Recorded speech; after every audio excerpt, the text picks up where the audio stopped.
This is the Gleefully Me station, empowering you to become less stressed, overwhelmed, and self-conscious, and instead become gleefully you. Today I wanted to talk about why I do what I do, why I have these podcasts, why I teach women empowerment classes and e-courses, why I have the platform for Mrs. Mesa Arizona International to help women be able to overcome their inner critic, that bully within. And so, to explain my background a little bit, a few years ago, I was feeling just so stressed, so overwhelmed, anxious, depressed. I just was feeling this all of the time for quite some time. And I finally realized, after I was struggling, it was causing anger, it was causing pressure for my family. And I decided I need to get some help. So I did. I went to counseling for 2 years. And I learned so many strategies that help me with all of these things. And these tools I'd like to share with you because I realized that there's so many women who are struggling just like I was and who don't even realize that they could use the help. And so I just thank you so much for being here.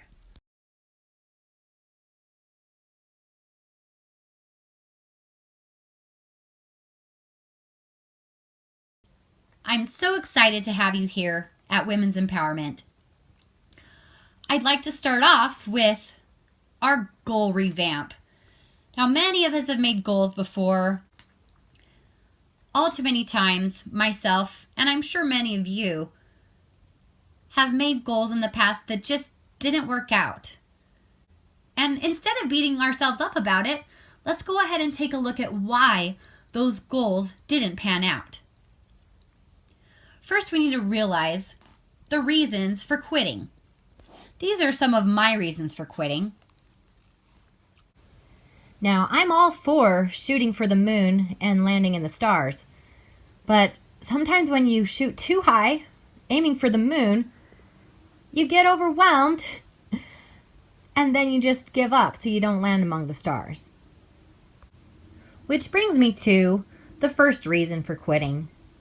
I set up unrealistic expectations for myself in the first place. 2, I just gave up because I got overwhelmed or I got too busy. 3, I was comparing myself to others. 4, I didn't have the internal motivation that I needed. And 5, the lack of support and accountability. Now that we know 5 of the reasons that many of us have probably quit our goals, let's take a closer look at each of those reasons. Setting unrealistic expectations for ourselves. When you make goals, you have to have them realistic. Realistic for your life, the personal situation that you are in right now. For example, one time I set a goal for myself that I was going to wake up at 5 a.m., that I was going to exercise outdoors 5 days a week. My workout would be 1 hour long. I'm not sure why I was surprised when that didn't work out, but it didn't because, for one, I'm not a morning person. I was also starting from ground zero, meaning that I hadn't been working out for a long time. I wasn't in shape. And going from 0 to 100% just like that is very unrealistic. So instead, I decided that I could do something more realistic. And boy, have I found so much more success with that goal because it was so much more realistic. Another unrealistic expectation I had for myself was that I would have my house completely clean and tidy All of the time. that I would be able to upkeep all of the things that needed to be done around the house. I have a short little video that demonstrates how I felt during this time period in my life. I seriously just barely mopped this floor. Mop this, crop this floor. That spiggity, spaggity, spuggity, spop, that miggity, maggity, muggity mop. I literally just barely mopped this floor. Mop this, crop this floor. Now they're long again. Seriously, just barely scrub this toilet. Scrub this, mud this, wub this toilet. I seriously just barely scrubbed this toilet. This tiggity, taggity, tuggity toilet. This miggity, muggity, muggity mullet. I seriously just barely scrubbed this toilet. Now it's dirty again. Seriously, just barely scrubbed it. Seriously, just barely bopped that miggity, muggity, muggity toilet. I soon realized that this was unrealistic. After all, my kids are still learning how to clean. They're still learning how to tidy up after themselves. So I was able to change that goal and make it a little bit more realistic for me. Here we have a picture of my family. This was a picture from a couple Thanksgivings ago before I had my baby girl. You can't have a Turkey Day picture without somebody flipping the birdie, right?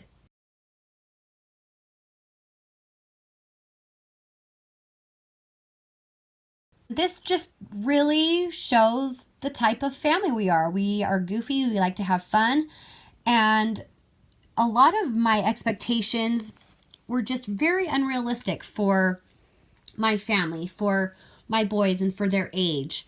And so I just had to make sure that when I was setting goals and when they were included with those goals that I was setting, that I made sure to make them realistic because of their age and the time and season of life we're in. What examples from your life can you share in the comments below about unrealistic expectations you had for yourself in your past goals? I'll just wait a couple minutes while you go ahead and do that right now.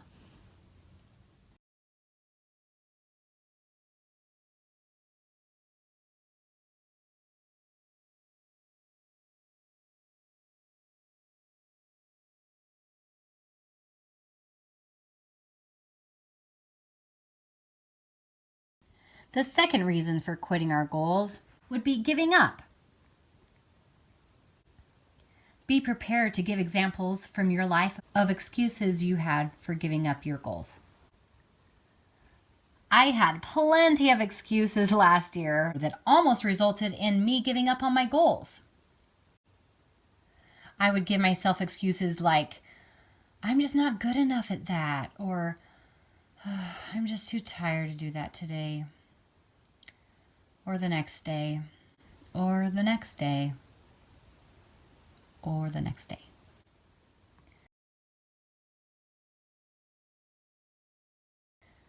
I'm afraid to fail. I was also too nervous when it came down to the details of what my goals would require of me. Now it's your turn to give an example from your life about excuses that you've given yourself in the past. Go ahead and type them out in the comments below.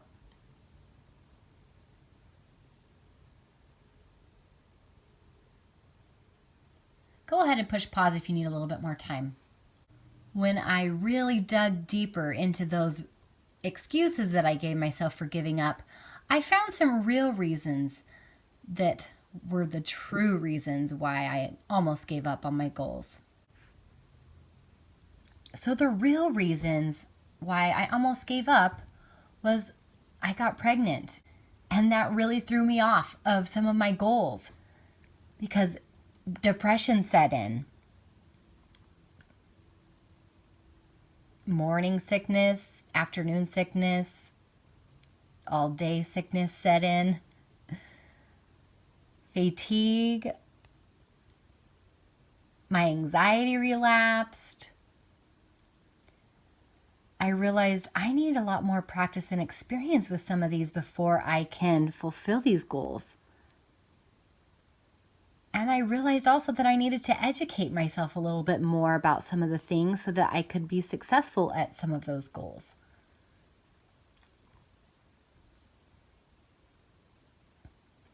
Now, before we get into what your examples are for the real reasons you quit your goals, I want you to first think about this helpful tip. When you're thinking about the real reasons why you quit your goals, try to avoid self-bullying statements like, I was just lazy, or I'm just horrible at goals, or I wasn't strong enough, I wasn't capable, I wasn't good enough. Those are all blanket statements, and they're not the real reason, and they won't help you figure out the real reason. why you gave up on your goals. When you think those are your reasons, try asking instead, why was I thinking I'm lazy? What was it that was going on in my life that was creating the laziness? Or why do I feel like I'm not strong enough? Etc. Your answer will be your real reason for quitting.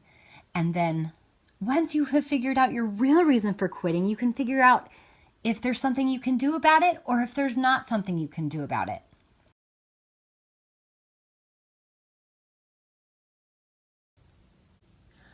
I'll just wait a couple minutes while you go ahead and do that right now.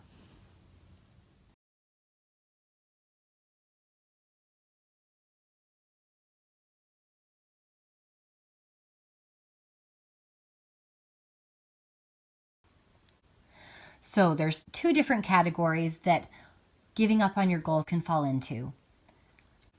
Reasons for when it's out of your control and reasons for when it is in your control. But even when it is out of your control, there's something that can be done. Instead of giving up, I hope you can remember this statement. Doing something small is better than doing nothing at all. This statement actually got me through my whole pregnancy and still helped me be able to reach my goals even though it looked differently than I had first imagined. So when you're starting to feel overwhelmed with your goals and life is just happening, as life always does, just think to yourself, what is something small I can do today? Just one thing that will help me get closer to my goal. So what do you do when you realize that the reasons for quitting in the past were actually something that you were in control of? It can be kind of overwhelming, right? I know I have felt overwhelmed from that in the past. And so what do? Well, the advice is the same. Doing something small is better than doing nothing at all.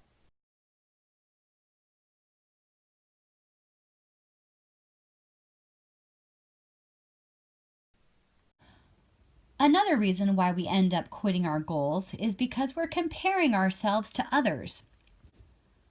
I'd like for you to be able to be prepared to give examples from your life of times when you have compared yourselves to others in a negative way. You have to be so careful to not let getting inspired by others be ambushed with comparing yourself to others. Because on one hand, getting inspired by others can be extremely empowering, whereas comparing yourself to others in a negative way can be very destructive.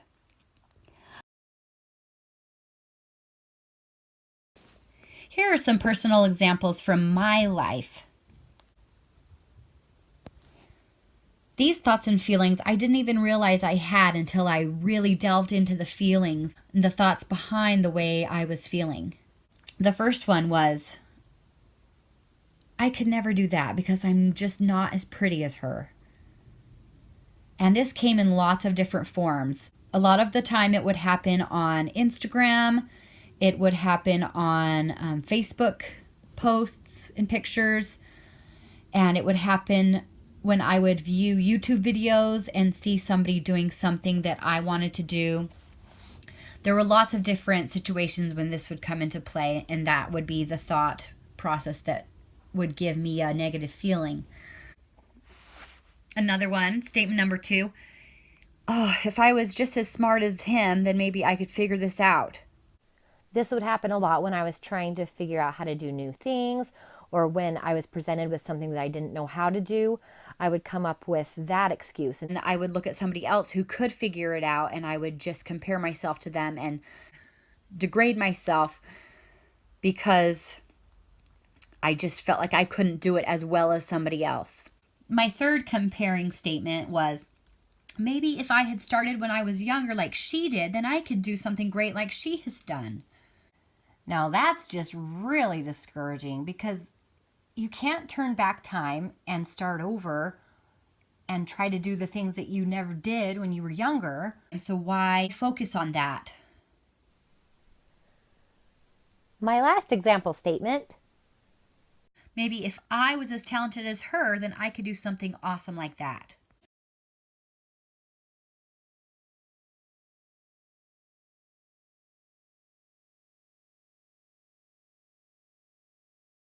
A blanket statement like, I'm not as talented as her, is so negative because everybody's talents are so different. There's really no comparing. We do these things to ourselves a lot. It's even more prevalent now in today's society because we have Instagram and we have Facebook, we have YouTube, we have all of these ways that we can see everyday people and we can see their personal lives. Even if their personal lives are showing the best of the best, we are comparing our imperfect lives to the best of their life. So now it's your turn. In the comments below, go ahead and type out some negative comparing statements that you have thought in the past. I'll give you a couple minutes to do so.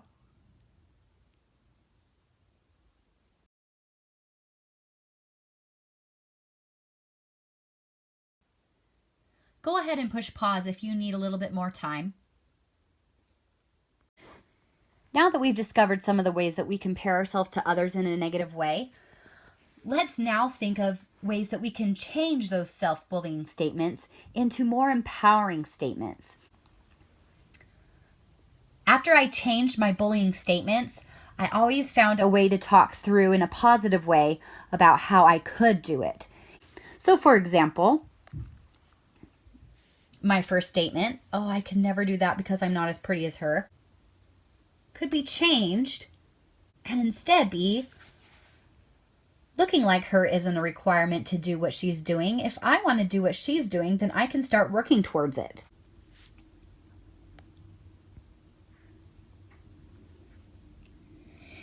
Then if I was as smart as him, then maybe I could figure this out. Can be changed as well. To, I may not have the same experience as him, but I can figure it out if I educate myself about it.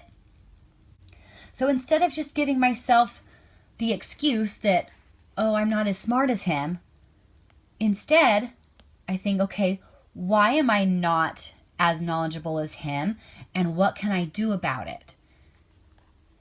My third self-bullying statement, maybe if I had started when I was younger like she did, then I could do something great like she has, can be changed as well into, since it's not possible for me to go back in time and do this when I was younger, what do I want to do now that I can start now? Then the self-bullying statement, maybe if I was as talented as her, then I could do something awesome like that, can be changed to, if I want to do that and I work hard at it, I could be just as awesome, but even in my own way. Now it's your turn. But before you do any of this, I want you to realize the power that is behind changing those self-bullying statements. Because once I realized the comparative thoughts that I was having that were negative and self-bullying, because I changed them into positive, empowering thoughts, now I'm doing something about it. Each and every one of those things. And so it really is empowering. It's motivational. So now it's your turn. Take a look below at the comment you made about some of the comparative self-bullying statements that were negative that you have given yourself in the past. And I want you to change that self-bullying statement into a more empowering statement. You can do that in the reply below your comment.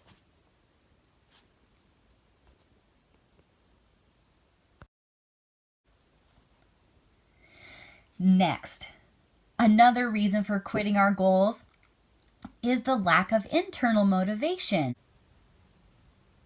It's so extremely important to make sure you find your internal motivation for your goals. So many times we focus on things that are external. Now, what is external motivation and what is internal motivation? Well, if it's external motivation, you need to be cautious of these. Many of us have seen, oh, do you want to lose 10 pounds in a week? Woohoo! All you have to do is this. that whole focus is external. I want to weigh 10 pounds less in 1 week, and not really have to really work for it. It's all external. It's all just counting the pounds. The most amount of pounds that you can lose in the minimum amount of days. We've all been here. Hurry, clean up. Someone's coming over.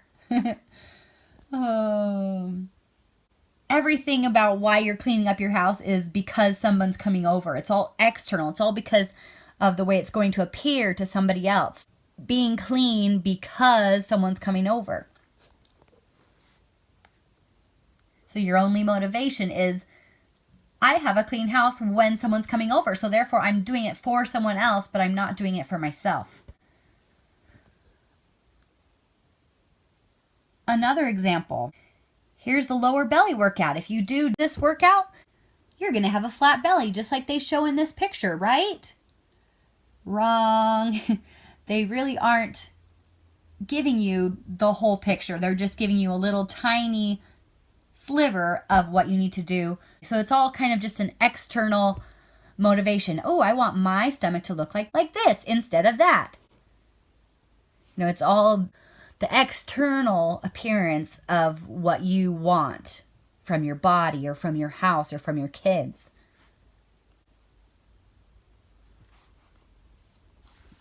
We've seen so many of these, especially on Pinterest. Incredible small pantry organization ideas and makeovers. I have to have my pantry cleaned or else it's not going to look like that really organized pantry on Instagram.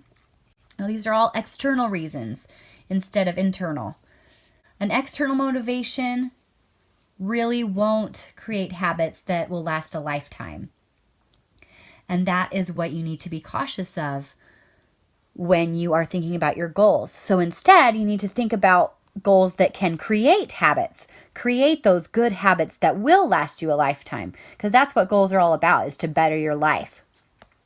With external motivation, it usually brings more self-bullying thoughts, such as, I'm so frustrated that my weight won't stay off. The results are just not happening as fast as I was hoping they would. Or, mine's not ever going to look as good as hers. Whatever it may be, the house, the makeup, her clothes, the hair tutorial, the cute kid tutorial, whatever it is. Another thing, it's not happening how I imagined it would. And so you're getting frustrated because, all of these reasons are external instead of internal. And with external motivation, it usually ends with losing your motivation. Internal motivation, on the other hand, sounds more like this. I feel so much better when I eat healthier. For example, following the 80-20 rule. 80% healthy food, 20% unhealthy food. And avoiding extremes. Just find that happy medium, that balance. It feels good when my home is tidy and clean. You're doing it because you like the way it feels when it's clean, instead of doing it because somebody's coming over or what other people are going to think about it. I feel healthier when I am consistent with a workout regimen. For example, 3 to 5 times a week, getting your heart rate up for at least 7 minutes or more. That can make a difference. It doesn't have to be an extreme workout. It doesn't have to be an hour every day. Just starting small is perfectly okay. I feel more energized in the morning when I exercise. My personal example of that is doing a 12-minute HIIT workout at my own pace and, just avoiding those extreme workouts that are going to make you feel so sore for the whole next week so that you are totally unmotivated to exercise at all for a whole month because you're so sore. Take it slow, take it easy, establish that good habit. Establishing that habit is what's most important, even if you were just doing 1 push-up a day, but you got in the habit of doing that at the same time every day, and then gradually started building up, that would be better than not doing anything at all.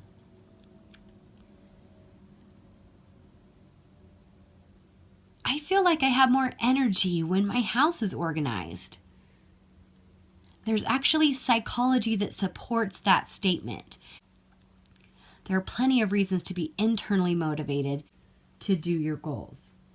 The last reason for quitting our goals, the lack of support and accountability. Having the support, knowing that you aren't doing this alone, supporting each other women, other people who are like-minded. That's what my discussion board is all about. That's why we're commenting below in this video, so that we can have those things to look back and see, I'm not alone with the way I'm feeling. We can support one another. Another thing you need to think about is who can be a support for your goals after our 21 days are over, supporting each other. And accountability. I'll actually be sending you a link to a Google Doc that will guide you through revamping your goals and making them more official so that you can hold yourself accountable. Another way to hold yourself accountable, figure out how you can keep yourself accountable to each of the goals that you set for yourself. Another thing to do with accountability, you need to commit to this statement. Even when times are tough, I will still find something small that I can do to continue striving for my goal today or this week or whatever the time frame is. I'll be sending you the link to that Google Doc so that you can revamp your goals. In the Google Doc, it will take you through each of those 5 items to make sure that your goals are realistic so that you aren't overwhelming yourself and giving up. To make sure that if there's somebody who has inspired you, that you aren't comparing yourself to them, but you are able to stay inspired by them instead of comparing yourself to them in a negative way. Making sure that you have the internal motivators rather than the external motivators. And then also making sure that we're supporting each other in these things. No matter what your goals are, these same principles still apply. So fill out your goals and we'll be in contact soon. Doing something small is better than doing nothing at all. I like to say it like that because it sounds like Mary Poppins.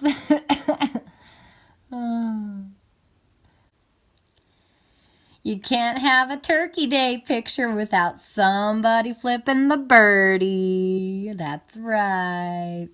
We're goofballs. Balls of goof.